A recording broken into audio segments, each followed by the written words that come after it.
Sizlə bax.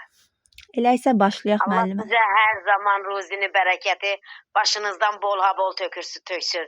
Çünki siz bu boyda müəllimələrə çox yaxşılıq edirsiniz, xeyirxahlıq edirsiniz. Çox sağ Allah olun. sizə neynim, necəlimdə heç bir zaman qoymasın Müəllimə müəllimə. utandırırsınız məni. Çox sağ olun. Amin inşallah hər birimizə inşallah. Çox sağ olun, var olasınız. Sağ olun müəllimə. Elə isə başlayaq müəllimələr. Deməli mövzumuz tələbatlar olacaq, amma ilk öncə indi YouTube-a yerləşdirəcəm. Onu qeyd edim ki, müəllimələrin xahişi ilə onu qeyd edim ki, YouTube kanalına abunə olmayanlar varsa aranızda kanala keçid edib abunə olarsınız. Bundan əlavə iyul və avqust ayları üçün ödənişli qruplarım yaranılıb ki, hal-hazırda kimlər qoşulmaq istəsə qoşular. Ətraflı məlumat almaq istəyənlər dərsdən sonra yazar məlumat verəcəm. İndi isə başlayaq dərsimizə. Müəllimələr, tələbatlar uşaq şəxsiyyətinin tam bir şəkildə formalaşmasını istəyiriksə əgər, biz onlarda 3 tələbatı formalaşdırmalıyıq. Birinci tələbatımız ünsiyyət tələbatıdır. İkinci tələbatımız idraçdır və sonuncu isə emosional tələbatdır. Bunların hər birinin özünə məxsus açar sözləri var, tapma yöntəmimiz var. Birinci olaraq ünsiyyət nədir? Ünsiyyət danışıqdır. Yəni nitqdir. Ünsiyyəti tapmaq istəyiriksə nitqi tapmalıyıq. Nitqi tapmaq istəyiriksə bizim gündəlik verdiyimiz fəaliyyətlərdə nitqi tapmalıyıq. Bunlar hansılardır? Açar sözləri dərsdən sonra istəsəz indi imkan edə bilsəz yazarsınız. Yaza bilməsəz dərsdən sonra qeydə baxıb orada açar sözləri yazarsınız. Birinci olaraq bizə lazımdır ünsiyyət tələbatını formalaşdırmaq üçün müzakirə işi sulu. Çünki demişdik ki, müzakirə işi sulu birbaşa olaraq kommunikasiya bacarığıdır. Və kommunikasiya bacarığı olan bir yerdə kommunikativlik nə deməkdir? Elə birbaşa ünsiyyət deməkdir. Və ünsiyyət olan yerdə də elə ünsiyyət tələbatı ödənir deməkdir. İkinci olaraq bizə lazımdır müsahibə işi sulu. Daha doğrusu müsahibə bizim şəxsi inkişafı izləmənin mexanizmlərindən, metodlarından olan müsahibə. Müsahibədə nə edirdik? Uşağı tanımaq üçün ona suallar ünvanlayırdıq və uşağı daha yaxından tanıyırdıq. Üçüncü olaraq bizə lazım olacaq şifahi sorğu. Şifahi sorğu vasitəsilə də biz oyun və təlim fəaliyyəti zamanı yenə uşaqlarla dialoqa daxil olurduq və onlarla müəyyən həm idraki, həm də əyləncə xarakterli söhbətlər apara bilirdik. Bu belə. Bizə lazım olacaq savad təlimindən dialoji nitq. Bizə lazım olacaq nəzəriyyələrdən Vygotsky və Emilio nəzəriyyəsi. Bizə lazım olacaq inkişaf etdirici mühitin sosial komponenti. Bizə lazım olacaq əməkdaşlıq səriştəsi, kommunikativlik səriştəsi, yəni ünsiyyət səriştəsi. Əməkdaşlıq səriştəsi iki mənada işlədəcəyik. Bir var ünsiyyət mənasında əməkdaşlıq səriştəsi, bir də deyəcəyik emosional tələbatda əməkdaşlıq mühiti cəhətdən. Yəni əməkdaşlıq mühiti nədir? Uşağın bir-birindən yola getməsi, bir-birini anlaması, başa düşməsi, güzəştə getməsi, hörmətlə yanaşması, yoldaşlıq, dostluq bu cəhətdən. Bu cəhətdən olduğu zaman olacaq emosional tələbatda. Amma uşaqların əməkdaşlıq mühitində sosiallaşması cəhətdən olduğu zaman götürəcəyik ünsiyyət tələbatına. Oyunlardan bizə lazım olacaq birbaşa olaraq şifahi və sözlü oyun. Bizə lazım olacaq oxu saatları, kitablar üzərində iş aparmaq. Bizə lazım olacaq açıq suallar. Açıq sual nədir? Bir cavabı olmayan, hamı tərəfindən cavabı olmayan suallar. Yəni, tutaq ki, deyirəm ki, uşaqlar, bayrağımızı niyə görə sevməliyik? Baxın, bunun özü açıq sualdır. Və bu açıq sualın əsasında uşaq öz yanaşmasını, öz münasibətini bildirərək ünsiyyət tələbatını da ödəmiş olacaq. Daha sonra bizə lazım olacaq refleksiv suallar. Refleksiya nə demək idi? Refleksiya güzgü effekti deyirdik. Yəni, məşğələyə sonradan baxmaq mənasında. Yəni, uşağın təəssüratlarını öyrənmək mənasında. Bu da ünsiyyət tələbatı üçün çox mühümdür. Və refleksiv sualları da biz elə açıq suallar kimi də adlandıra bilərik. Çünki burada da refleksiyada da qapalı sual olmur. Uşağın təəssüratı, onun düşüncələri bizim üçün önəmli səvciyyə daşıyır. Bizə təfəkkürün növündən lazım olacaq məntiqi sözlü təfəkkür. Məntiqi sözlü təfəkkür nə idi desəz, məntiqi sözlü ilə adından da məlum olduğu kimi, uşaq həm danışacaq, amma danışdığı zaman məntiqli danışacaq. Yəni, məntiqli sözlərdən, cümlələrdən istifadə edib danışacaq. Bu olur məntiqi sözlü təfəkkür və məntiqi sözlü təfəkkürün özü də aid olacaq birbaşa olaraq ünsiyyət tələbatına. Və ünsiyyət tələbatında bunlardır. Bunları bildinizsə, açar söz mahiyyəti daşıyır. Ünsiyyət tələbatını tapmaq sizin üçün çox asan olacaq. Həmçinin ünsiyyət tələbatının içərisində bir çox anlayışlarımız yer alır. Bunlar hansılardır desəz, birinci olaraq nitqin semantik məzmunudur ki, nitqin semantik məzmunu nədir? Nitqin semantik məzmunu, əgər savad təlimi məşğələsinin videosuna baxmısınızsa, orada qeyd etmişəm. Nitqin məzmunluluq funksiyası var. Nədir nitqin məzmunluluq funksiyası? Budur ki, uşaq danışanda məzmunlu danışır. Yəni bir var dərk etməsin nə dediyini. Bir də var uşaq dərk edə danışır. Nə dediyini bilir və onu bir növ ağzından belə sadə dildə desək bişirib çıxarır. Yəni məzmunun bilə-bilə danışır. Baxın, nitqin semantik məzmunu da bu deməkdir. Və nitqin semantik məzmununda biz nələrə diqqət edirik? Əsasən homonimlərə, əsasən sinonimlərə diqqət edirik. Bunlar nədir? Məsəl üçün, bir var alma, meyvə. Bir də var deyirəm, alma. Artıq uşaq bilməlidir ki, alma nə deməkdir, alma nə deməkdir. Yəni, sözdə vurğunun yerini dəyişməklə mənanı dəyişə bilirəm. Biz uşaqlara bunu formalaşdırmalıyıq. Bu adlanır nitqin semantik məzmunu. Və nitqin semantik məzmununda nələr var? Sözdə vurğu var, cümlədə pauza var, intonasiya var. Bunlar hamısı özünü göstərir nitqin semantik məzmununda birbaşa olaraq. Daha sonra nitqin qrammatik cəhətdən bitkinləşməsi var müəllimələr. Bu nədir? Bu da savad təlimi ilə əlaqələndirsəm yenə, bu da nitqin düzgünlük funksiyasıdır. Nitqin düzgünlük funksiyası nə idi? Arfa-epik və arfa-qrafik cəhətdən sözlərin düzgün deyiliş, yazılış qaydası və plus şəkilçilərin, yəni qrammatik, leksik şəkilçilərin düzgün şəkildə işlənməsi. Qrammatik şəkilçi nə idi? Sözün formasını dəyişirdi. Yəni bir var deyim kitab, bir var deyim kitabçı. Bu leksik şəkilçidir, kitab-kitabçı. Bir də var deyim kitablar. Kitablar deyəndə sözün forması dəyişir və bu formanın dəyişməsi nitqin qrammatik bir növ şəkilçisinin əsasında olur. Yəni uşaq bilməlidir ki, kitabçı nədir, kitabxana nədir? Bilməlidir ki, kitabçı kitab satan şəxsdir. Kitablar isə bir növ kitabın cəm halı. Yəni daha çoxu. Həmçinin uşaq nitqində belə bir şey deyimsə, şəkilçini düzgün işlətməlidir. Məsəl üçün deməməlidir. Mən sabah bağçaya getmişdim. Yəni zaman şəkilçilərini düzgün şəkildə vurğulamalıdır. Bu da nitqin qrammatik quruluşundadır. Həmçinin uşaq daha sonra nə etməlidir? Məsəl üçün cəm şəkilçisi var, lar. Uşaq deməməlidir 5 kitablar. Uşaq deməlidir 5 kitab. Yəni bunları biz nitqin qrammatik bir növ cəhətdən bitkinləşməsində uşaqlara aşılayırıq. Bu da aydın olmuşdur, inanıram ki. Daha sonra sosial standartlaşmış nitq dövrü var. Bu nə deməkdir?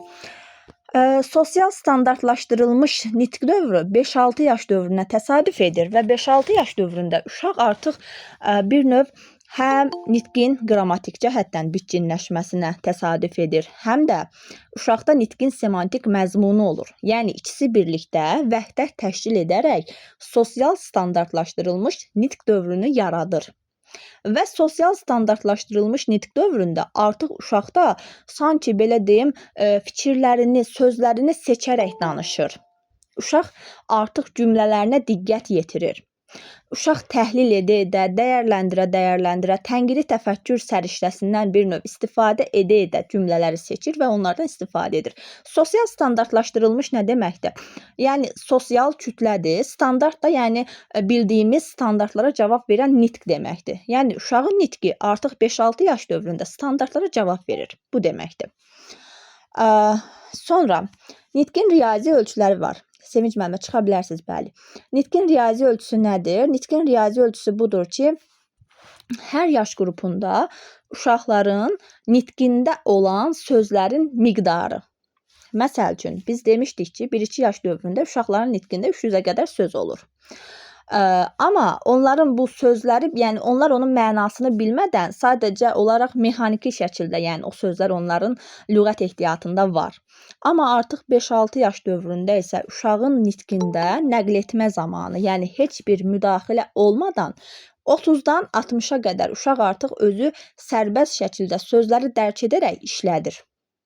Bu elə uşaqlar ola bilər ki, wunderkind uşaqlar, onlarda 100-ə çatsın, bəzən 200-ə çatsın. Yəni bu əsasən wunderkind uşaqlarda öz əksini tapır. Bu oldu bizim ünsiyyət tələbatının içərisindəki anlayışlar. Aydındırmı müəllimələr ünsiyyət tələbatı? Sualınız varsa verə bilərsiniz.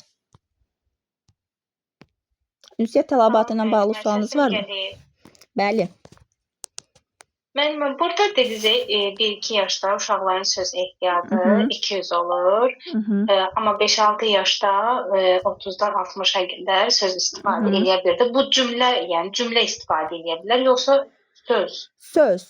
30-dan 60-a qədər artıq uşaq onu bir növ bilərəkdən istifadə edir. Amma 1-2 yaşda məsələn 1-2 yaşda dərk etmir.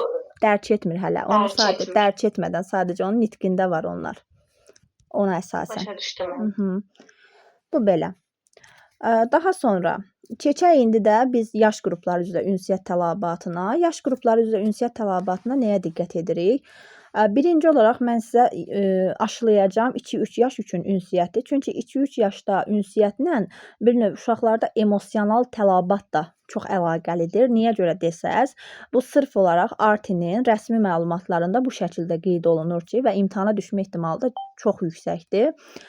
Belə ki, deyilir ki, orada, məsəl üçün, uşaq sizə sual verdiyi zaman, bu dövrdə uşaqlar çox sual verir axı. Bu nədir, nə vaxt, harada, nə üçün? Bu kimi suallardan çox istifadə edirlər. Məsəl üçün, bir tərbiyəçidir. Tərbiyəçiyə sual verir ki, müəllimə, bu nədir? Müəllimə deyir ki, tutaq ki, bu qazan qapağıdır. Uşaq bir də sual verir. Müəllimə, bu nədir? Müəllimə cavab verir, bu qazan qapağıdır. Bir də sual verir, müəllimə, bu qazan qapağıdır. Müəllimə deyir, hə. Müəllimə deyir, hə, bu qazan qapağıdır. Uşaq bir də sual verir. Müəllimə, bu qazan qapağı oldu. Uşağa deyirik, hə, balam, bu qazan qapağıdır. Daha sonra uşaq yenə müxtəlif suallar verir və ARTİ-də qeyd edir ki, müəllimələr və valideynlər bu 2-3 yaş dönəmində uşaqların bu suallarına səbirli bir şəkildə cavab verdikləri zaman uşaqlarda həm ünsiyyət cəhətdən, onlarda nitq cəhətdən bu formalaşır, həm də emosional cəhətdən uşaqlarda bu tələbatda qarşılanmış olur. Yəni ikisi bir arada. Yəni 2-3 yaş dövründəki ünsiyyətdə uşağın sual verdiyi zaman biz əgər desək ki, get işinlə məşğul ol, get oyuncağından oyna, o uşaqda artıq avtomatik emosional tələbata da mənfi təsir edir. Ona görə 2-3 yaş dövrü üçün xüsusilə ARTİ-nin məlumatlarında qeyd olunur. Biz 2-3 yaş dönəmində, əlbəttə digər yaş dövrlərinə də aiddir bu. Biz onlar sual verdiyi zaman səbirlə cavab verməliyik və onların suallarını cavablandırmalıyıq. Amma 2-3 yaşlı uşaqlarda ünsiyyət zamanı biz daha diqqətli olmalıyıq. Çünki onlar bu dövrdə bizlə ünsiyyətə cəhd edirlər. Və biz əgər onların ünsiyyətlərinə, onların nitqlərinə cavabsız yanaşsaq, laqeyd yanaşsaq, bu uşaqlarda bir sıra problemlərə gətirib çıxara bilər. Məsəl üçün desəm ki, sən sus, danışma. Bilirsiniz, insanda tələbat ödənmədiyi zaman o özünü, ruh özünü bir növ cisimdən heyfini çıxır. Məsəl üçün, uşaqlar var ki, ünsiyyət tələbatı ödənmir, az danış, sus deyərək uşaqda dil böyük olur. Məsəl üçün, o danışa bilmir deyə, o vurur dilə, dilin böyüklüyünə və yaxud da kəkələmələr çoxalır uşaqda, nitqi səlisdə olmur, nə deyir, başa düşmək olmur. Yəni, bu kimi problemlərə gətirib çıxarır. Ona görə uşaq danışmaq istəyirsə, bu onun ehtiyacıdır, biz onu qarşılamalıyıq. O bizə sual verirsə, biz ona cavab vermək məcburiyyətindəyik. Bu belə. Daha sonra 2-3 yaş dövründə uşağın bir növ təhlükəsiz ünsiyyət dairəsi genişlənir və uşaq yanında qarşılıqlı fəaliyyətdən bir növ birlikdə qarşılıqlı fəaliyyətə keçid edir. Bu nə deməkdir? Bu deməkdir ki, məsəl üçün, əvvəl mən uşağın yanında dayanırdımsa, o işlə məşğul olurdusa, artıq biz ikimiz birlikdə bir iş görürük və o işin əsasında söhbət edirik, ünsiyyətə daxil oluruq. Sonra burada artıq bir növ uşağın işgüzar ünsiyyət tələbatına uyğun olaraq onun müraciətinin cavabının təşkili. Yəni, bizə sual verdiyi zaman biz onun suallarına cavab veririk. Artıq uşaqda bir növ burada emosiyalar ortaya çıxır, böyüklər və uşaqlarda müsbət nümunələrin təqlid edilməsinə başlanır. Yəni, sizin danışdıqlarınızı bəzən uşaqlar təqlid edə bilirlər. Bu belə. Daha sonra 3-4 yaş dövründə artıq uşaqlarda ünsiyyətində əlavə olaraq nitq etiketləri daxil olur. Yəni hansı nitq etiketləri desəz, məsəl üçün təşəkkür etmək, gözlərə baxmaq, artıq uşaq göz kontaktı qura bilir. Uşaqda artıq bir növ verbal və qeyri-verbal ünsiyyətlər formalaşır. Verbal nədir? Yəni sözlü, qeyri-verbal isə bir növ mimika və jestlərlə, bədən dili ilə olan ünsiyyətdir. Bunlar formalaşır. 4-5 yaşda artıq burada söhbətlərində əxlaqi, vətənpərvərlik, kollektivizm, mehribançılıq bunlar barəsində artıq söhbət etmək ehtiyacı formalaşır. 5-6 yaş dövründə artıq uşaqlar proaktiv suallara, yəni mübahisəli suallara cavab axtarır. İlkin kommunikasiyaları artıq daha praktik olur. Artıq yeni elmi əsaslı ünsiyyətə daxil olurlar. Hörmət, etibar hissi formalaşır uşaqlarda. Yəni budur. Yəni ünsiyyət tələbatı yaş qrupları üzrə bunlara diqqət edirsiniz. Amma yaş qrupları üzrə sadəcə məzmunu bilsəz yetərlidir. Çünki imtahana düşmə ehtimalı çox azdır. Əsas olaraq bilin ki, ünsiyyət tələbatının açar sözləri nələrdir? Digər tələbatların açar sözləri nələrdir? İndi keçək idraç tələbatına. İdraç tələbatını tapma yöntəmimiz nələrdir? Birinci olaraq idraç tələbatını testdə tapmaq istəyirsinizsə, bizim idraki inkişaf sahəmiz var. Yəni ikinci inkişaf sahəmiz olan idraki. Həmin inkişaf sahəsində olan 2 məşğələmiz, xüsusilə ətraf aləmlə tanışlıq və riyaziyyat məşğələsinin alt standartlarını verdikləri zaman birbaşa götürə bilərsiniz idraç tələbatına. Məsəl üçün deyirəm, uşaq ətraf mühitdəki əşyaları adlandırır. Uşağın bunu etməsi üçün onda idraç lazımdır. Və yaxud da uşaq 3 dairəsində say fəaliyyətini yerinə yetirir. Artıq uşaqda bu varsa, deməli bu idraç tələbatıdır. Daha sonra bizim səriştələrimiz var idi. Səriştələr 3 kateqoriyaya ayrılırdı. Birinci kateqoriya təfəkkür idi. İkinci kateqoriya fəaliyyət idi. Üçüncüsü isə dəyərlər idi. Burada yer alan təfəkkür kateqoriyası birbaşa olaraq uşaqlarda idraç tələbatıdır. Yəni idraç tələbatını ödəyir. Nəzəriyyələrdən desəz, nəzəriyyələrdən Piaget nəzəriyyəsi və Montessori nəzəriyyəsi. Çünki bilirik ki, bu 2 nəzəriyyə birbaşa olaraq idraki konstruktivizmdir. İdraki konstruktivizm nə deməkdir? Elə birbaşa olaraq zehin deməkdir. Və zehin olan yerdə, idraç olan yerdə əlbəttə ki, uşağın idraç tələbatı da ödəniləcək. Budur. Daha sonra bizə lazım olacaq təfəkkürün növlərindən əyani obrazlı təfəkkür. Bizə lazım olacaq didaktik oyunlar, xüsusilə stolüstü oyunlar. Bizə lazım olacaq diqqət, hafizə, təfəkkür, qavrayış, duyğu. Bizə lazım olacaq iş üsullarından əqli hücum. Əqli hücum elə birbaşa olaraq insanın idrakını oyadır. İnsanı dediyim, yəni uşaqların idrakını oyadır, fəallaşdırır. Suallar iş üsulu idraki fəallaşdıran bir iş üsuludur. Problemli vəziyyət tənqidi təfəkkürü, ümumiləşdirməni və təhlil etməni formalaşdırır. Ona görə də əlbəttə suallardır, problemli vəziyyətdir, şaxələndirmənin özüdür, tapmacanın özüdür. Bunların hamısını götürürük birbaşa olaraq biz idraki tələbata. Daha sonra qruplaşdırmaq, təsnif etmək, analiz etmək, sinifləşdirmək, dərk etmə mərhələmiz. Biz bilirik ki, bizim məşğələmizin 3 mərhələsi var ki, hansı ki bu mərhələlər bizim cari planlaşdırmamıza aiddir. Və bu mərhələlərdən dərk etmə mərhələsini sırf olaraq götürürsünüz idraki tələbata. Və idraki tələbatında bəli müqayisənin özüdür. Hamısı birbaşa olaraq aid olacaq idraki tələbata. İdraki tələbat çox asandır deyərdim. Çünki orada hiss olunur ki, bizə uşağın dərk etməsi, başa düşməsi, qavraması bunlar aid olacaq. Və idraki tələbatda ən əxsus sizə deyim ki, tapma yöntəminiz necə olsun? Baxın, adicə suallar iş üsulu. Suallar iş üsulunu harda gördünüzsə, müəllimə uşağa sual verir. Məsəl üçün, bu nədir? Və yaxud da müəllimə uşağa belə bir sual, müəllimə uşağa çətin suallar verir. Müəllimə uşağa çətin sual verirsə, artıq bu çətin sual birbaşa olaraq uşaqda nəyi formalaşdırır? İdraki. Və idraki formalaşdırırsa, deməli, hansı tələbatı ödəmiş oluruq? İdraç tələbatını ödəmiş oluruq. Bunlara bir növ diqqət edirsiniz. Yaş qrupları üzrə desəz, yaş qrupları üzrə idraç tələbatı necədir? Baxın, fəaliyyət olaraq da, tələbat olaraq da idraç tələbatı birinci və ikinci qruplarda idraç sözü işlədilmir. Bəs nə işlədirir? Əşyəvi manipulyattiv fəaliyyət. Yəni 1-2 və 2-3 yaş dönəmində idraki fəaliyyətin əvəzinə biz işlədirik əşyəvi manipulyattiv fəaliyyət. Bu nə deməkdir? Yəqin ki, əşyəvi manipulyattiv fəaliyyət haqqında biz Piaget nəzəriyyəsinin hissi hərəkəti mərhələsindən xəbərdarıq. Yəqin ki, biz tək oyun dövrü olan 0-2 yaş dönəmində uşaqların əşyalarla manipulyasiya edərək, onları toxunaraq, onları ağzına apararaq, yoxlayaraq dərk etməsindən tanışıq. Yəni, əşyəvi manipulyattiv fəaliyyət, baxın, budur. Əşyəvi manipulyasiya, yəni uşaq əşyaya toxunur, onu ağzına aparır, tamına baxır, dadır. Sensor mədəniyyət yox, sensor təcrübə. Sensor mədəniyyət 4-5 yaşdadır. Amma sensor təcrübə daha çox bəli 0-2 yaş dönəmindədir. Ona görə sensor təcrübə və əşyəvi manipulyattiv dönəm bir-birindən üst-üstə düşür. Yəni vəhdət təşkil edə bilir. Və burada daha çox psixi proseslərdən qavrama, psixi prosesi öndədir. Yəni uşaq toxunur, duyur, duyma əsasında qavrayır ki, bu nədir, nə işə yarayır. Deməli, 1-2 yaş dönəmində bunlara diqqət edirik. 1-2 yaş dönəmində uşaqlarda daha çox sevdikləri oyuncaqlarla əhatəli olurlar. Yəni, sevdikləri oyuncaqların əhatəsi genişləndirilir və onlar manipulyasiya edərək dərk etməyə çalışırlar. 2-3 yaş dönəmində uşaqlarda yenə heç bir idraki fəaliyyət adına rast gələ bilmərik. Məsəl üçün, sabah deyəcək ki, uşaqlar 2-3 yaş dönəmində idraki fəaliyyətlə məşğul olurlar. Birbaşa olaraq yanlışdır. Çünki dediyim kimi, burada əşyəvi manipulyattiv dönəmdir.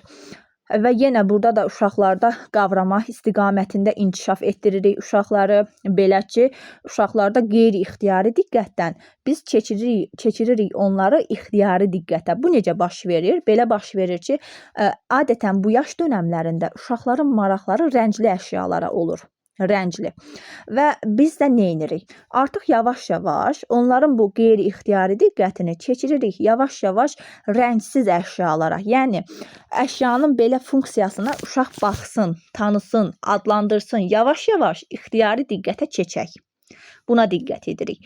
Orta qrupda artıq uşaqlar yavaş-yavaş sensor inkişafları sürətlənməyə başlayır. Artıq uşaqda zaman, məkan, bu kimi anlayışlar öz əksini tapmağa başlayır. Bu dönəmdə əlbəttə ki, uşaqlarda müstəqillik dəstəklənməlidir. Həssas dönəmdir. Uşaqlar artıq kəşf etmə dönəmindən bir növ addım atırlar tədqiqat dönəminə, tədqiqatçı dönəmə. Tədqiqat nə deməkdir? Araşdırmaq. Yəni, onlar artıq niyə, nə üçün, nə zaman, bu nədir sualından bir növ keçid edirlər. Nəyə görə, nə səbəbə? Yəni, uşaqlarda artıq səbəb-nəticə əlaqəsi qurmağa çalışmaq başlayır. Yəni, bu dönəmdə uşaqların çox danışan dönəmidir, hədsiz çox danışan dönəmidir. Başlayırlar hər bir şeydə yenə suallar verməyə, o nədir, bu nədir, o nə işə yarayır, bu niyə belə oldu? Dediyim kimi, yəni səbəb-nəticə əlaqəsini dərk etməyə çalışırlar. Niyə qışda qar yağır? Niyə payızda yarpaqlar tökülür? Niyə biz, məsəl üçün, bu addımı atırıq? Biz niyə görə bağçaya bu saatda getməliyik?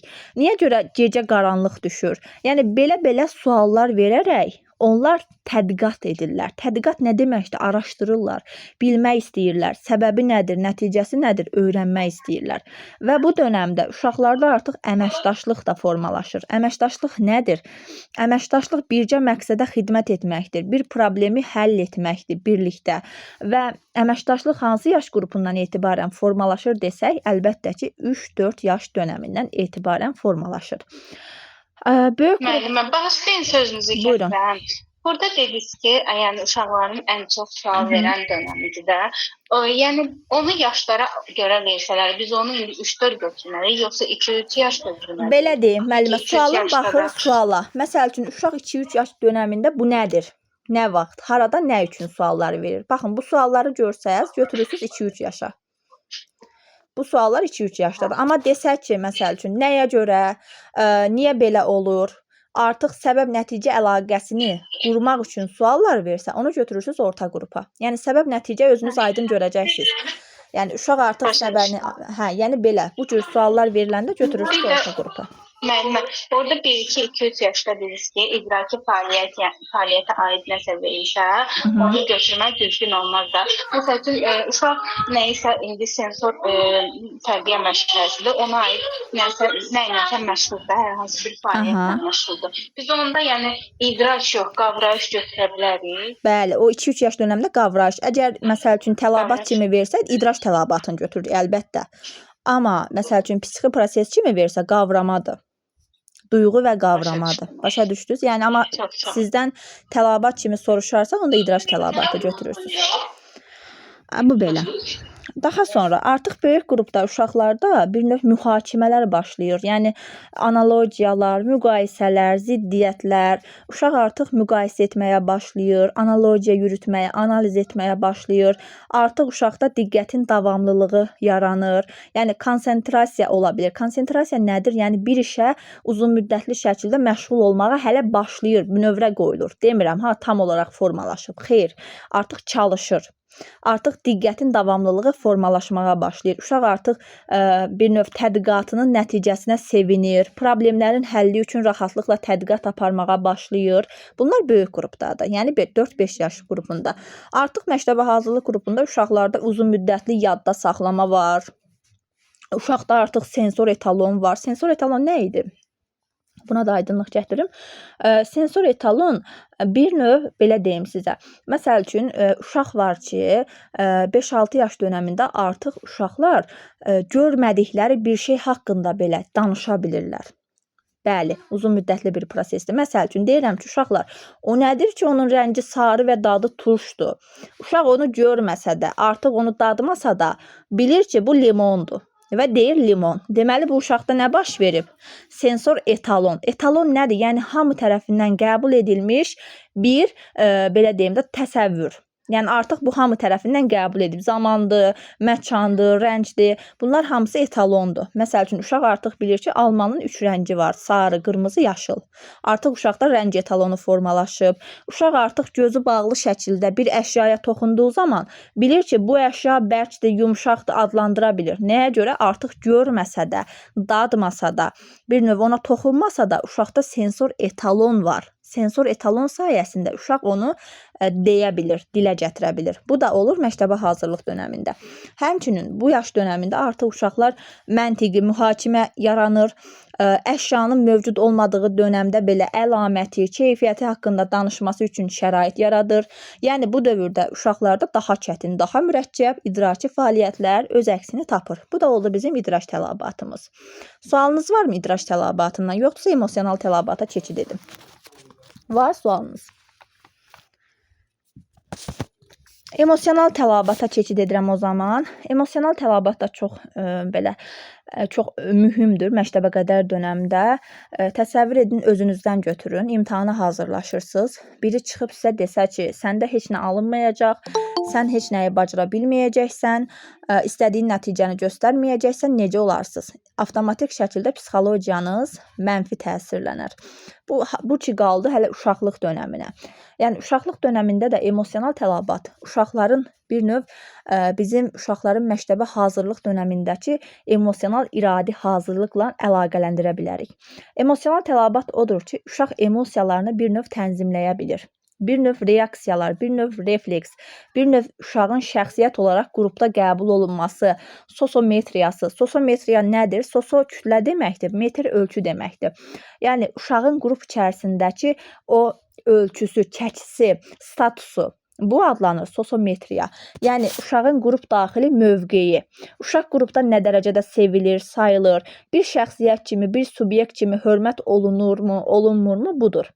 Yəni, emosional sosiallığı bura aiddir. Burada artıq uşaqda özünü idarə etmə var. Adaptasiya prosesi, bəli, uşağın adaptasiya olunması birbaşa olaraq müəllimənin onun adaptasiya olması üçün dəstəkləyici mühitin sağlam psixoloji komponentini qoruması. Yəni bir var, uşaq qrupa daxil olub, müəllimə heç bir iş görmür, fəaliyyət göstərmir, gözləyir ki, uşaqlar bir-biri ilə belə deyim də qaynaşsın, bir-biri ilə danışsın, amma tərbiyəçi əlbəttə ki, müəyyən bir fəaliyyətlər görməlidir ki, uşaqda o gərginlik aradan qalxsın. Nə də olmasa insan tanımadığı bir yerə düşdüyü zaman necə olur? Sıxılır, qorxur, çəkinir, özünü ifadə edə bilmir.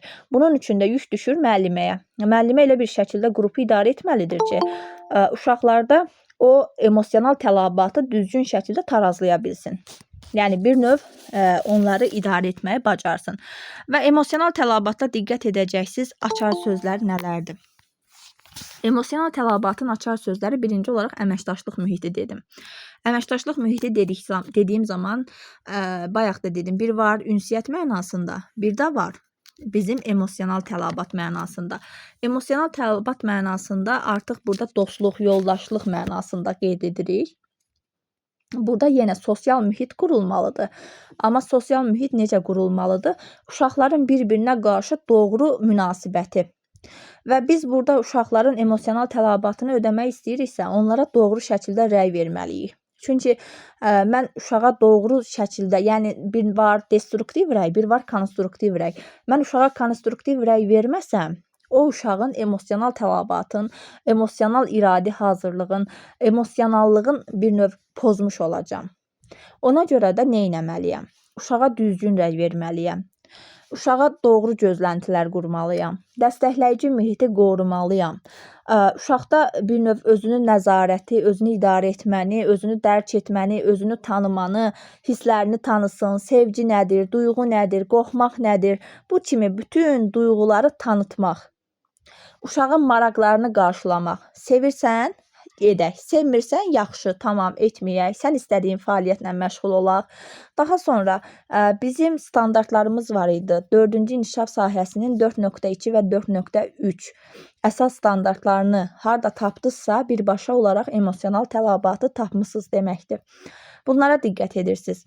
Və emosional tələbatı, bəli, hörmət dözüm, tolerantlıq standartı və emosional tələbatı, belə deyim sizə, diferensiallıq çox önəmlidir. Diferensiallıq nədir? Diferensiallıq, yəni hər bir uşağa fərdi fizioloji, psixoloji xüsusiyyətlərini nəzərə alaraq yanaşmaq deməkdir. Mənim, məsəl üçün, uşaqlıq dövrümdən travmam var ki, mənim məktəbdə, belə deyim, bir müəlliməmiz var idi. O müəllimə bizə qarşı çox kobud davranırdı və mən o fənni heç cürə sevə bilmirdim. Yəni, buna səbəb o müəllimənin mənim o tələbatımı ödəməməsidir. Yəni, bizə qarşı kobudluğudur, aqressiyasıdır ki, mən o fənni günün bu günündə belə sevə bilmirəm. Yəni, insanlarda diferensial yanaşmaq lazımdır. Elə insan var ki, onda daxili motivlər çox önəmlidir. Yəni, biz ona daxili güc verməliyik. Məsəl üçün, deməliyəm ki, inanıram, bu səndə alınacaq, sən bunu bacaracaqsan, əlbəttə sən bunu edə biləcəksən. Bu artıq uşağa bir növ emosional cəhətdən ruh vermək deməkdir.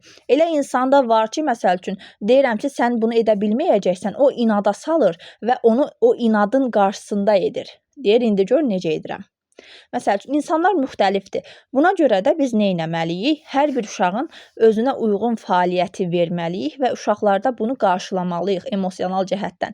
Yox, əgər mən bunu etməsəm, uşaq artıq həm o məşğələni sevməyəcək, həm bağçanı sevməyəcək, həm də artıq uşaqda bir, belə deyim, fobiya yaranacaq. Yəni, fobiya nədir? Qorxu yaranacaq. Uşaq artıq məktəbə belə qorxulu bir şeymiş kimi baxacaq və ora qarşı isinməyəcək. Bunlara diqqət etməliyik.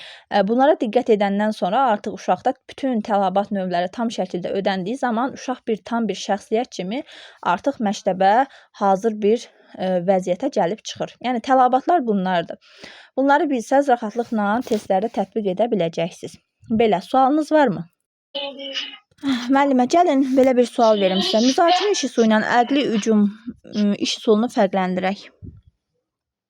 Əqli hücum iş üsulunda müəllimə ideyalar toplanır, yəni uşaqların ideyaları toplanır. Müəllimə müdaxilə etmir də, yəni hər kəsin fikrini dinləyir. Nə də demək ki, sən yanlış dedin, səhv dedin.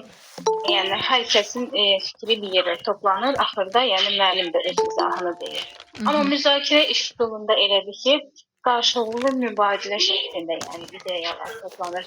Yəni müzakirələr edirlər uşaqlar. yəni işi qrupa bölünürlər. Burada uşaqların tənqidi təfəkkürü də inkişaf etmiş olur. Qərar qəbul edirlər, problem həll edirlər. Mən sizə belə. sual verim. Siz tapın görün bu hansına uyğun olar. Əqli hücum və müzakirədən. Desəm ki, kimdə hansı fikir var müəyyən olunur? Necə mənə? Kimdə hansı fikir var müəyyən olunur? Hansına götürərsiniz? Kimdə hansı fikir var müəyyən olunur.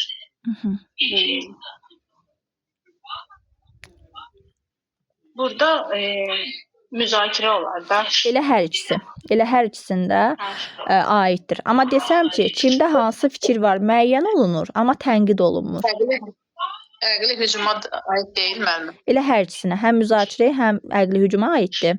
Kimdə hansı fikir var müəyyən olur. Amma əqli hücum olar da. Tənqid olunmursa əqli hücumdur, tənqid olunursa müzakirədir. Bəli. Çünki tənqidi düşüncə hansındaydı? Müzakirədə. Tənqidi düşüncə müzakirədə idi. Amma yaradıcı düşüncə Əqli hücum. əqli hücumda. Dəyərləndirmə müzakirədə. Dəyərləndirmə yox idi. Necə müəllimə? Əqli hücumda. Əqli hücumda. Sürətli və axıcı olur. Sürətli və axıcı olur. Əqli hücum. Əqli hücum. Amma düşünülmüş və geniş olur. Düşünülmüş, geniş müzakirə. Aha, müqayisə var.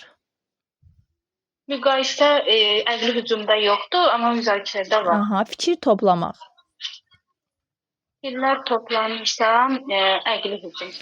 Aha, fikirlər mübadilə olunur. Müzakirə. Çoxlu sayda fərqli fikir. Çoxlu sayda fərqli fikir, əqli hücum. Əqli hücum. Bəs hansından biz texnika kimi də istifadə edə bilərdik? Texnika. Əqli hücum. Bəli. Nə zaman istifadə edirdik? Motivasiya mərhələsində istifadə edirik. Yox, texnika. İş üsulu kimi demirəm, texnika kimi nə zaman istifadə edərsiniz? Texnikalar var. Texnika kimi konfliktli vəziyyətlərdə. Yəni belə ki, məsəl üçün qrupda bir mübahisə düşüb, uşaqlar dalaşırsa, siz uşaqların mübahisəsinə səbəb olan vəziyyəti aydınlaşdırmaq üçün, müxtəlif fikirləri toplamaq üçün əqli hücum texnikasından, yəni beyin həmləsi texnikasından istifadə edirsiniz. Aydın oldu. Bəli. Aha. Sonra gəlin sizə belə bir sual verin müəllimə. Uşağı yüksək nailiyyətə aparan nə idi? Uşağı yüksək nailiyyətə aparan, yəni onun motivasiyasından asılı idi da. Belə deyim, rəy idi yoxsa gözlənti yaxşı? Rəy. Rəy. Yaxşı, desəm ki, emosiyalar arasında kəskin bağ yaradır. Nə? Salam müəllimə. Salam Lalə müəllimə. Emosiyalar arasında kəskin bağ yaradan nədir? O da rəy olar da mənim. Yox. Emosiyalar arasında kəskin belə deyim də bağ yaradan gözləntidir. Gözlənti. Çünki emosiyalara yönəlikdir, gözlənti, idraki fəaliyyətə yönəlikdir. Rəy. Rəy. Əvvəlcədən verilir. Əvvəlcədən verilir, gözlənti. Aha, sonradan məşğələnin sonunda verilir. O da rəy. Fəaliyyətin sonunda verilir rəy. Aha, düzdür. Belə bir sual verim sizə. Uşaq başqasının nöqteyi nəzərini daha yaxşı qavrayırsa bu nə olar? A variantı özünü dərk etmək, B variantı özünü idarə etmək, C variantı sosial bağlantı, D variantı münasibətlərin idarə olunması. Sosial bağlantı olar da mənim. Sosial bağlantı, bəli. Öz hisslərini tanıma və adlandırma nə olar? Özünü dərk olar. Özünü dərk olar. Qəzəbi dava salmadan uyğun bir şəkildə ifadə etmək nə olar? Münasibətlərin idarə olunması. Özünü idarə etmə olmaz. O da olur. Özünü idarə etməli, bəli. Münaqişələri həll etmə və anlaşılmamazlıqları müzakirə etmək bacarığının təkmilləşməsi. Münasibətlərin idarə olunması. Elə nə olacaq? Elə münasibətin idarə edilməsi olacaq. Münaqişələri həll edə bilirsə. Mən bu mövzu ümumiyyətlə nəzəriyyə aiddir, Goleman nəzəriyyəsi deyirlər. Yox. O nəzəriyyə aiddir. Yox. Ümumiyyətlə bunu biz keçirik qayda, prosedur, gözləntinin içərisində. Bir də emosional tələbata aid edirik. Çünki özünü dərk etməkdir, özünü tanımaq, özünü idarə etmək, münasibətlərin idarə olunması birbaşa olaraq emosional tələbatla əlaqəlidir. Yəni insanın Çünki mən oxumamışam, amma belə məntiqlə tapıram da. Aha, Yəni bəli. uyğunlaşdırıb tapıram. Bəli, belə məntiqlə tapa bilirsinizsə nə xoş, nə gözəl. Sonra özünü başqasının yerinə qoymaq Empatiya. empatiyadır, bəli. Uşağın özünə, yoldaşına və ailəsinə qarşı daha pozitiv olması, sözlü təhqir, dava hallarını azaltması, Bu da münasibətin idarə olunması olardı. bu özünü idarə etmədir. Uşaq özünü idarə edir. Amma özünü dərk edən uşaqlarda intuisiya güclü olur. Yəni bir növ uşaq artıq özünü, hisslərini tanıyır. Yəni özü bilir ki, məsəl üçün mən mehribanam, mən aqressivəm, tez özümdən çıxıram. Bunlarda artıq uşaq özünü belə deyim də dərk etməyi bacarır. Amma desəm ki, uşaq 1-dən 20-yə qədər sayır münaqişəli bir vəziyyətdə, bu zaman nə olar? Necə müəllimə? Məsəl üçün hər hansı bir 1-dən 20-yə qədər sayır. Bir konfliktli vəziyyətdir. Bu konfliktli vəziyyətdə uşaq 1-dən 20-yə qədər sayır. Özünü idarə etmə olar da. Bəli, bu adlanır özünü idarə etmək. Sonra desəm ki, müəllimə uşaqlara emosiyalar, onların növləri, xüsusiyyətləri, eyni zamanda onların həyatımızdakı rolu haqqında da məlumat verir. Bu zaman uşaqlarda nə formalaşar? Özünü idarə etmə, yoxsa özünü dərk? Özünü idarə etmə. Özünü dərk. Emosiya varsa, hiss varsa, uşaq özünü tanıyır, özünü dərk edir. Başa düşdünüz? Daha sonra müəllimə. Əslində belə asan görünür, amma xırdalıqları var. Xırdalığı var, bəli. Xırdalıqlara diqqət yetirmək lazımdır ki, məsəl üçün hisslər varsa, emosiyalar varsa, uşaq onlarla tanış olursa, deməli özünü dərk edir. Amma bir növ belə çətin bir vəziyyətdə özünü gülovlaya bilirsə, hisslərini idarə edə bilirsə, deməli həqiqətən də özünü idarə etməyi bacarır. Aydın olurmu? Bunlara diqqət etmək lazımdır. Daha sonra müəllimə, hansı bizim inkişaf sahəmizdə deyirdik ki, uşaq başqalarının mövqeyini qəbul edir?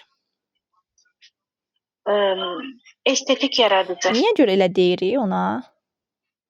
Çünki burada uşaqlar əl işləri ilə və yaxud da hər hansı bir fəaliyyətlə məşğul olurlar. Yəni onlara münasibət bildirərkən, yəni uşaq demir də ki, bu pisdir və yaxud da nəsə sən yaxşı çəkməlisən. Yəni başqasının mövqeyini bir növ qəbul edir də. Bu müəllim də olsa müəllim uşaq münasibətinə də aiddir. Yəni onları qəbul edir və necə deyim, gözləntisini verir də müəllim. Tutalım ki, yaxşı da olmasa uşağın əl işi. Deyir ki, məsəl üçün bunu dovşanın qulağını yaxşı çəkmişəm, gələn dəfə başına da diqqət elə. Artıq onun yəni mövqeyini qəbul etmiş olur da. Doğrudur. Düzdür. Müəllimə, aşağıdan bayaq bir müəllimə yazmışdı ki, avtonom nitq nə deməkdir? Avtonom nitq nədir müəllimə? Avtonom nitq müəllimə, uşaqlar yəni təzə dil açanda tutalım suya bulva deyirlər və hətta ayaqqabıya appa deyirlər. Bu avtonom nitqdir. Yəni bir növ təhrif olunmuş nitqi, hə? Yəni nə dedikləri başa düşülmür, anlaşılmır. Yəni təhrif edirlər nitqi. Buna deyirlər avtonom nitq. Düzdürmü? Bəli. Təşəkkür edirəm müəllimə, çox sağ olun. Sağ olun. Sağ olun. Pərvanə müəllimə Osmanova. Bəli müəllimə, axşamınız xeyir. Hər vaxtınız xeyir olsun Pərvanə müəllimə. Pərvanə müəllimə, savad təliminin videosuna baxmışdınız, video izahıma? Bəli, baxmışam. Əla. Məlumatlı. Aha, gəlin onda siz bizə danışın əlifba təliminə hazırlıq dövrü. Bu dövrün xüsusiyyəti nədir? Əlifba təlimində tanışlıq təlimində demək, o yazı texnikası ilə tanışlıq. Yox, bunları əzbər deyə bilməyəcəm mən. Elə düz deyirsiniz, yazı texnikalarına yönəlirlər. Məsəl üçün plastilindir, qələm tutmadır, fırçadır, qayçıdır. Düzdürmü? Bunlara yiyələnirlər. Aha, yaxşı, siz danışın bizə nitqin düzgünlüyündən. Nümunə əsaslı danışın, amma praktik şəkildə danışın ki, başa düşək və testlərdə tətbiq edə bilək. Nitqin düzgünlüyü nədir? Nitqin düzgünlüyü, yəni biz danışıq tərzimizdə nitqin düzgünlüyünə tam riayət eləmirik, amma nitqin düzgünlüyünə hansısa Məsələn, aparıcı danışır, o nitqin düzgünlüyünə rəsmi şəkildə o diqqət eləyir. Bu hallarda Məsəl üçün, diqqət olunur. nitqin düzgünlüyü siz dediniz monoloq tipli nitq ona gətirdiniz. Hə, ona gətirdiniz. Amma nitqin düzgünlüyünə hər birimiz riayət etməliyik və bunu da uşaqlarda formalaşdırmalıyıq. Və nitqin düzgünlüyü nədir? Dediyimiz kimi, məsəl üçün elə bir hal-hazırda belə bir insanlar var ki, işlədirlər, tutaq ki, deyirlər evə öy deyirlər. Evə öy. Məsəl üçün, burada artıq nitqin düzgünlüyü pozulmuş olur. Düzdür? Daha sonra qanad var, qənət var. Məsəl üçün, elə bölgəmiz var ki, qanada qənət deyir. Başa düşürsünüz? Yəni, bunlar artıq nitqin düzgünlüyünün pozulması deməkdir. Yəni, nitqin düzgünlüyü həm orfoepik, həm orfoqrafik. Orfoepik o deməkdir ki, danışığımız, orfoqrafik də yazılı nitq. Yəni, hər ikisində biz nitqin normalarını düzgün şəkildə, təhrif olunmamış şəkildə ifadə etməliyik. Həmçinin, məsəl üçün, cəm şəkilçisi, şəkilçilər hər biri yerində işlənməlidir. Bəs nitqin dəqiqliyi nədir müəllimə? Ona necə nümunə çəkərsiniz? Nitqin dəqiqliyinə nümunə, məsəl üçün, mən məktəbə gedirəm. Məsələn, hər bir ifadəliyi də, yəni. İfadəliyi ayrıdır, müəllimə, dəqiqliyi də ifadə. İfadəlik tamam başqadır. Dəqiqliyinə, nitqin dəqiqliyi. Yəni, başqa sözlər işlətməyək də, başqa ləhcələrdən sözlər işlətməkdən. Yox. Deyin müəllimə. Hə, deyin, Aytəkin müəllimə. Nitqin dəqiqliyi müəllimə, mən belə başa düşmüşəm ki, məsəl üçün, müəllimə misal çəkdi ki, mən məktəbə gedirəm. Məsəl üçün, deyə bilər ki, mən saat 9-da məktəbdə olacam. Artıq burada dəqiq bir vaxt bəlli oldu da. Bəli, yəni smartın hansı hərfi, belə desək? Smartın spesifiklik, dəqiqlik qorunmalıdır. Həmçinin, məsəl üçün, bir var deyirəm, mən bugün bitkilər haqqında danışacağam. Daha da dəqiqləşdirirəm, məsəl üçün, bitkilərdən kaktus haqqında danışacağam. Neynədim? Artıq dəqiq şəkildə hansı bitki... Xüsusi demək. Bəli, yəni artıq orada xüsusi şəkildə vurğuluyuram ki, mən bugün nədən danışacağam. Bu adlanır nitqin dəqiqliyi. Necə müəllimə? Dəqiqliyi orada iki cür başa düşmək olur da, həm düzgünlük kimi də. Yox, düzgünlük və dəqiqlik ikisi bir arada olsa daha nə gözəl, onda daha da möhtəşəm. Amma yəni nitqin dəqiqliyi tamam fərqlidir, düzgünlüyü tamam fərqlidir. Tamam fərqli şeylərdir. Nitqin aydınlığı bəs nədir? Aydınlığı aydın şəkildə fikrini ifadə eləmək. Aha, yəni məsəl üçün? Mən sabah məktəbə gedəcəm, yəni. Və yaxud da belə deyim də, bir valideyn gəlib, Pərvanə müəllimə, qrupunuza. Siz valideynə deyirsiniz ki, mən bütün uşaqlara diferensial yanaşıram. Yəni, bu nə qədər aydın olar valideyn üçün? Valideyn başa düşməyəcək. Valideyn başa düşməyəcək. Bəli, deməli siz neynədiniz? Nitqin aydınlıq funksiyasını pozdunuz. Çünki müəllimə elə bir şəkildə danışmalıdır ki, qarşıdakı şəxs üçün onun nitqi aydın olsun. Yəni siz orada deyə bilərdiniz ki, mən hər bir uşağa fərdi yanaşıram. Artıq fərdi yanaşmaq valideyn başa düşəcək ki, siz onun övladına da, yəni onun xüsusiyyətlərini nəzərə alıb yanaşırsınız. Amma diferensial yanaşıram demək, elə valideyn var ki, düzdür, indiki valideynlərimiz çox savadlıdır. Amma ola bilər ki, valideyn başa düşməsin. Yəni ona görə aydın, nitqimiz aydın olmalıdır. Hər kəs üçün başa düşülən olmalıdır. Aydın olur.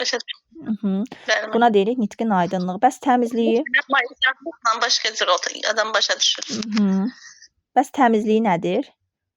Nitqin təmizliyi də ki, loru dildə, yəni məsələn, bəzi rayonlar ləhcəsindən istifadə eləməmək məncə budur. Həmçinin o ləhcəni belə deyək də, həm baxır o sözlərə, məsəl üçün rus sözləri, rus mənşəli sözlər deyək, parazit sözlər deyək, vulqar sözlər deyək. Bunlar daha çox nitqin təmizliyinə, pozulmasına gətirib çıxarır. Məsəl üçün, bir var deyirəm vilka, bir də var deyirəm kəngəl. Bir var deyirəm soyuducu, bir var deyirəm xaldenlik. Yəni, hansı daha təmiz nitqimiz olar? Əlbəttə ki, soyuducu və kəngəl, düzdür? Çünki özümüzün sözlərimizdir. Yəni, bunlar da artıq nitqin təmizliyində özünü göstərir. Və yaxud familiya, bir də var soyad. Yəni, soyad bizə aiddir, amma familiya rus mənşəli bir sözdür. Yəni, bu şəkildə nitqin təmizliyində qorunmuş oluruq. Müəllimə, bəs monoloji nitq və dialoji nitq hansı rabitəli nitqin ən yüksək formasıdır? Dialoji nitq. Xeyr. Rabitəli nitqin ən yüksək forması monolojidir. Və monoloji nitq dialoji nitqin əsasında formalaşır. Dialoji nitq yarımçıq üslubdur, məişət üslubudur. Yəni bu gün məsəl üçün sizin qonşu ilə və yaxud da iş yoldaşlarınızla danışdığınız üslub bu məişət üslubudur. Amma monoloji nitq isə diktorlar, hal-hazırda mənim danışdığım, daha sonra sizin uşaqlar üçün kitabdan nağıl oxumağınız, bunlar hamısı monoloji nitqdir. Və bəli, monoloq sözündən götürülüb və bir nəfərin nitqi. Yəni burada daha çox belə deyim də ədəbi dilə daha yaxındır. Tam üslubu nədir? Tam üslub. Uşaq özü tək başına, tək oyun dövrü olur, öz-özünə danışır mı? Yox, o monoloji nitq, o bilirsiniz hansı yaş dövrüdür? O siz dediyiniz yəqin ki, ilkin əməli mərhələ, Piaget'in ilkin əməli mərhələsində uşaq maşını sürür, öz-özünə danışır. O başqa bir şeydir. Hə, o başqa bir şeydir. Amma biz dediyimiz rabitəli nitqdir. Artıq bu ümumiləşib, belə deyim. Yəni artıq burada uşaq özünü ifadə edə bilir. Uşaq deməyim də, insan deyim. Artıq bir şəxsiyyət deyim ki, o artıq monoloq tipli danışıqla qarşıdakı şəxsi ələ ala bilir. Öz fikirlərini ifadə etməyi bacarır. Buna deyirik monoloq tipli danışıqlıq. Amma siz dediyiniz Piaget'in ilkin əməli mərhələsində olan monoloq tipli danışmaqdır. O tamam başqadır. Hə, belə. Diyaloq haqqında deyə bilərsiniz? Dialoji nitq, hə, dialoji nitq də budur ki, müəllimə, 2 və daha çox şəxsin ünsiyyəti. Yəni məsəl üçün sizlə mən həyatda görüşürəm, başlayırıq danışmağa. Salam, nə var, nə yox, başladıq, danışdıq. Bu adlanır dialoji nitq. Və dialoji nitq məişət üslubudur. Bəli, məişət üslubudur. Bəli, məişət üslubudur və yarımçıq üslubdur. Yarımçıq üslubdur. Bəli, bu yarımçıq üslubdur. Amma monoloji nitq bir növ tam üslubdur. Aydın oldu. Hə, müəllimə yazıb refleksiya. Refleksiya haqqında da bir qısa məlumat verim. Təşəkkür edirəm Pərvanə müəllimə, çox sağ olun. Refleksiya... Cəmilə müəllimə, olar bir sual verim? Buyurun müəllimə, Lalə müəllimə, buyurun. Üzr istəyirəm, siz qutardınız da müəllimə ilə söhbətinizi. Sadəcə orada bir sual verildi. Nitqin dəqiqliyi və düzgünlüyü. Bunun arasında fərq. Ondan bir misal çəkmədiniz. Belə baxanda bizim ən zəif nöqtəmiz də bu. Elə olur ki, hətta böyüklərimizdən də, lap kiçiklərimizdən də, cavanlarımızdan da nitqinə fikir verməyənlər çoxdur. Və danışığına, o hamısı danışıqdan irəli gəlir də. Amma dəqiqliklə düzgünlüyü mən istərdim siz ayırd eləyərdiniz, məsələn çəkərdiniz ondan. Məsələn, müəllimə, dəqiqlik budur ki, siz yəqin sonradan qoşuldunuz, çəkmişdik biz, Aytəkin müəllimə çəkmişdik. Mənə idi, dərsə girmişdi. Bir də deyirəm, saat neçədir, deyir, saat yazsıdır ona görə. Üzürlü düşməniniz olsun, Lalə müəllimə. Dəqiqlik budur ki, müəllimə, mən dəqiq şəkildə vurğulayıram. Tutaq ki, deyirəm ki, uşaqlar, bugünkü mövzumuz çiçəklərdir. Çiçəklər ümumidir. Daha sonra dəqiqləşdirirəm ki, biz bugün çiçəklərdən lalə haqqında danışacağıq. Neynədim? Artıq nitqin dəqiqliyini qorudum. Yəni, nitqin dəqiqliyində mən dəqiq olaraq vurğulamalıyam ki, bizim mövzumuz bugün nədir? Və yaxud da belə bir misalda çəkim sizə. Deyirəm ki, uşaq deyir ki, ana, mən dərsdən gəlirəm. Dəqiq deyil. Məsəl üçün, uşaq qeyd etməlidir ki, mən məktəbdən gəlirəm. Artıq dərsdən gəlirəm, ola bilər universitet ola bilər məsəl üçün kollec ola bilər, yəni bağça ola bilər. Mən bunu dəqiq şəkildə ifadə etməliyəm ki, mən hardan gəlirəm. Aydın oldu, bu dəqiqlikdir. Düzgünlük isə orfoepik, yəni danışıq və orfoqrafik, yəni yazılı nitq. Bu ikisi düzgün olmalıdır. Yəni şəkilçilər, məsəl üçün cəm şəkilçisi, bayaq dediyim kimi, uşaq deməməlidir 5 kitablar, uşaq deməlidir 5 kitab, uşaq deməməlidir mən sabah dərsə getmişdim, uşaq deməlidir mən sabah dərsə gedəcəm. Nitqin düzgünlüyü baxın budur. Uşaq deməməlidir mən öyə gedirəm, uşaq deməlidir evə gedirəm. Aydın olur? Olur bir məsəl çəkim, əgər düzdürsə də. Siz bir kəlmə deyim. Məsələn, atam uşaq vaxtı məndən soruşurdu ki, hansı dərsdən, məsəl üçün, neçə aldıq, dərslərdən söhbət düşəndə, biz də gündəlikdə az dili yazırdıq, Azərbaycan dili yazmadıq. Mən də atama deyirdim ki, az dili dərsindən unut. Atam həmən dəqiqə vurğulayırdı ki, deyirdi ki, düzdür, ali savadlı adam deyil də, amma dünya görüşdüydü də. Çekistiydi bir sözlə. Qayıdıb deyirdi ki, qızım, O nə danışırsan? Az dili nədir? Hansı dərs? Mən bir də deyirdim az dili dərsi. Çatmırdı mənə ki, 4-cü sinifdə oxuyurdum necə də. Ondan sonra düzgün şəkildə Azərbaycan dili dərsi deyə bilmirsən. Yəni bu da ona aiddir də, bəyər düzgünlüyə. Bəli, düzgünlüyə aiddir baş olaraq. Bəli, siz onu düzgün şəkildə deməlisiniz. Bəli, baxın budur. Üzrlü sayı, yəni ki, bunu dedim ki, hamısını dediniz, təmizliyi belə hamısını incələşdirdiniz. Bunu istədim ki, bunu da deyəsiniz. Xoşdur müəllim, çox sağ olun. Siz sağ olun, var olun. Çox sağ olun. Siz sağ olun. Refleksiya haqqında da bir qısa məlumat verim. Testlərdə tapma yöntəmimiz nədir? Refleksiya uşaqlarda nəyə formalaşdırır müəllimələr? Refleksiya cüzgü effekti deyirik, yəni məşğələyə sonradan baxmaq və refleksiya sayəsində uşaqlarda özünə tənqidi yanaşmaq. Refleksiya sayəsində uşaq özünü dərk edir, uşaq özünü tanıyır. Refleksiya uşaqlarda bir növ belə deyim də sizə, metakognitiv, yəni uşağın özünü dərk etməsinə gətirib çıxarır. Məsəl üçün, bir sual verirəm. Ayxan, sən nağıldakı qəhrəmanın yerində olsaydın, hansı addım atardın? Uşaq artıq özü tənqidi yanaşacaq. Deyəcək, görəsən mən hansı addım atardım? Müəllimə, mən bu addım atardım. Müəllimə, mən bunu belə edərdim. Neynədir? Uşaq özünü tənqid etdi. Yəni özünə tənqidi yanaşdı. Tənqidi yanaşmaq nə deməkdir? Yəni dəyərləndirdi, təhlil etdi və o əsasda fikrini ifadə etdi. Buna deyirik biz refleksiya. Refleksiyada qapalı sual heç vaxt mümkün deyil. Refleksiya açıq sual üzərində qurulmalıdır. Deməməliyəm, bayaq dediyim qayda. Deməməliyəm, uşaqlar bayrağımızın neçə rəngi var? Uşaq deyəcək 3 rəngi var. Bu yanlışdır. Refleksiya nümunəsi deyil. Deməliyəm, uşaqlar bayrağımızı niyə görə sevməliyik? Uşaq artıq öz yanaşmasını, öz fikrini, öz münasibətini bildirəcək. Yəni, özünü dəyərləndirəcək. Buna deyirik refleksiya. Refleksiya vasitəsilə gördüyünüz kimi biz refleksiyanı daha çox öz sözlərini işlətdik. Öz və öz olan yerdə refleksiya fərdi şəkildə aparmalıdır. Yəni, refleksiya ümumi qaydada aparılmır. Refleksiya fərdi, şəxsi zəmində aparılır və refleksiya sayəsində müəllimə gələn dərsi daha necə maraqlı edə bilərəm. Məsəl üçün, uşağı sorğu-sual edir, uşağın yanaşmasını öyrənir. Uşaqlar, bu mövzumuzda nəyi çox sevdiniz və yaxud da nəyi sevmədiniz? Uşaq artıq öz fikrini bildirir, müəllimə onu nəzərə alıb gələn dərsini daha gözəl, daha maraqlı tədris edə bilir. Yəni, budur refleksiya. Çox sadə bir şeydir. Testləri tapma yöntəminizdə daha çox açıq suallar üzərində olsun. Açıq suallı cavabları tapdınızsa, deməli refleksiyanı tapdınız deməkdir. Bu. Belə, əlavə sualınız varsa verin. Yoxdursa dərsi yekunlaşdıraq. Varmı suallarınız?